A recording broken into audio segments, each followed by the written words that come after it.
एक गांव में 6 अंधे व्यक्ति रहते थे। एक दिन उनके गांव में एक हाथी आया, जो पूरे गांव में चर्चा का विषय बन गया। सब उसे देखने जाने लगे, विशेषकर बच्चे। लंबी सूंड और पंखे जैसे कान वाले विशालकाय हाथी को देखकर बच्चे बड़े खुश थे। 6 अंधे व्यक्तियों को भी एक गांव वाले ने बताया कि आज गांव में हाथी आया है। हाथी के बारे में सुनकर उनमें जिज्ञासा जाग उठी। उन्होंने हाथी के बारे में सुना अवश्य था, किंतु छूकर उसे स्पर्श को महसूस नहीं किया था। एक अंधा व्यक्ति बोला, दोस्तों, इतना सुन रखा है हाथी के बारे में, आज गांव में हाथी आया है तो मैं उसे छूकर महसूस करना चाहता हूँ। क्या तुम लोग नहीं चाहते? उसकी बात सुनकर अन्य 5 भी हाथी को छूकर महसूस करने के लिए ललायित हो उठे। वे सभी उस जगह पहुंचे जहां हाथी था। वे हाथी के करीब गए और उसे छूने लगे। पहले व्यक्ति ने हाथी के खंबे जैसे विशाल पैर को छुआ और बोला, ओह, हाथी खंबे जैसा होता है। दूसरे व्यक्ति के हाथ में हाथी की पूंछ आई, जिसे पकड़कर वह बोला, गलत कह रहे हो दोस्त, हाथी खंबे की तरह नहीं बल्कि रस्सी की तरह होता है। तीसरे व्यक्ति ने हाथी की लंबी सूंड पकड़ी और कहने लगा, अरे नहीं, हाथी तो पेड़ के तने जैसा होता है। चौथे व्यक्ति ने हाथी के पंखे जैसे कान छुए और उसे लगा कि बाकी सब गलत कह रहे हैं। वो उन्हें समझाते हुए बोला, हाथी पंखे जैसा होता है।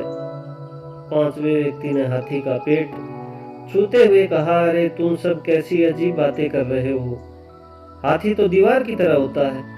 छठे व्यक्ति ने हाथी के दांत को छुआ और बोला, सब गलत कह रहे हो, हाथी कठोर नली की तरह होता है। सब अपनी अपनी बात पर अडिग थे, कोई दूसरे की बात सुनने को तैयार नहीं था। वे आपस में बहस कर रहे थे, अपनी बात सही साबित करने में लग गए। धीरे धीरे बहस बढ़ती गई और झगड़े में तब्दील हो गई। उस समय एक सयाना व्यक्ति वहां आया। उन सबको झगड़े हुए देखा तो उनसे पूछा, तुम लोग आपस में क्यों झगड़ रहे हो?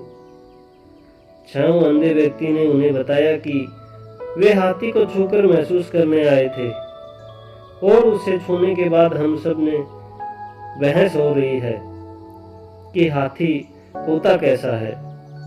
फिर सब ने अपना आंकलन बताया। उनकी बात सुनकर सयाना व्यक्ति हंस पड़ा और बोला, तुम सब लोग खुद को सही साबित करने के लिए झगड़ रहे हो और सच ये है कि तुम सब सही हो। ऐसा कैसे हो सकता है? अंधे व्यक्ति हैरत में बोले, बिल्कुल हो सकता है और ऐसा ही है। तुम सब अपनी अपनी जगह सही हो।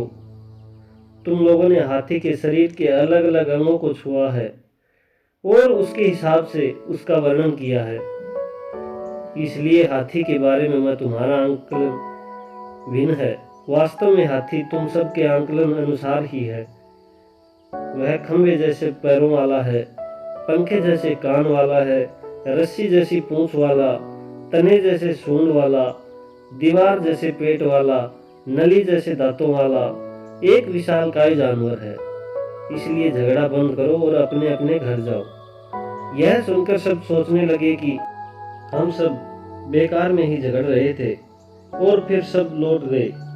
अक्सर हम किसी विषय के संबंध में सीमित ज्ञान के आधार पर अपनी धारणा बना लेते हैं और दूसरों से अपनी धारणा को लेकर उलझ जाते हैं तथा स्वयं को सही साबित करने की कोशिश करने लगते हैं, जबकि संभव यह है कि उस व्यक्ति की धारणा भी उसके सीमित ज्ञान के दायरे में ही सही हो।